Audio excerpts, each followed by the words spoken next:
తెలంగాణ ముఖ్యమంత్రి తమ్ముడు రేవంత్ రెడ్డి మాటలు వింటే ఏడ్పు వస్తుంది. మమ్మల్ని దొంగల్లా చూస్తున్నారు, మమ్మల్ని భిక్షగాల్లా చూస్తున్నారు, ఢిల్లీలో మాకు అపాయింట్మెంట్ లేవు, విదేశాల నుంచి డబ్బు తేలేము, శాలరీలు కట్టలేము, మమ్మల్ని మొక్కలు చేసుకొని తిన్నా. వినండి, రాష్ట్రం ఆర్థికంగా బాగా లేదు, అప్పు పుడతలేదు, అనా పైసా ఎవడు ఇస్తలేడు. ఎవరినైనా కలవడానికి పోతే బ్యాంకర్లు దొంగలను చూసినట్టు చూస్తున్నారు తెలంగాణ రాష్ట్ర ప్రతినిధులను. ఎవడు ఢిల్లీకి పోతే అపాయింట్మెంట్ కూడా ఇస్తలేడు, వీడు వస్తే చెప్పులు కూడా ఎత్తుకపోతాడేమో అన్నట్టుగా ఆ పరిస్థితి ఉంది దేశం ముందల. అప్పు పుడితే నేను కూడా ఏదో ఒకటి చేసి తెచ్చిచ్చేటోను, అప్పు పుట్టట్లేదు, ఎవడు బజార్లో నమ్మడం లేదు. స్వీయ నియంత్రణనే దీనికి పరిష్కారము.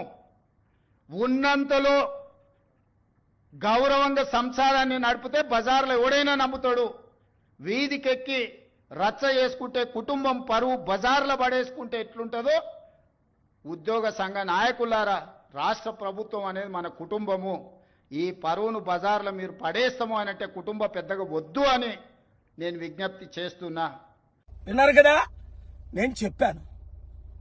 పాత అప్పు తెలంగాణ 7 లక్షల కోట్లు, తమ్ముడు రేవంత్ రెడ్డి ముఖ్యమంత్రి అయిన తర్వాత 2 లక్షల కోట్లు. ఈ 10 లక్షల కోట్లకు వడ్డీ ఎవరు కడతారు? అదే పరిస్థితి ఆంధ్రప్రదేశ్లో కూడా.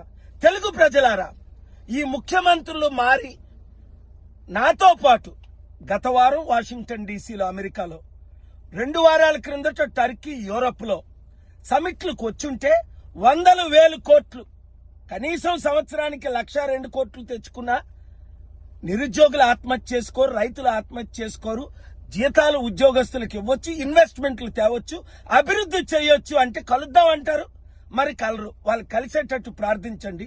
ఈ వీడియో వారికి చేరేటట్టు ప్రతి మీడియా బ్రాడ్కాస్ట్ చేయండి, షేర్ చేయండి. లేదంటే ఇప్పుడున్న రాజకీయ నాయకులు చిత్తుగా అన్ని పార్టీలు ఓడించి ప్రజాశాంతి పార్టీని గెలిపించి రాష్ట్రాల్ని, దేశాన్ని కాపాడుకుందాం. Thank you very much.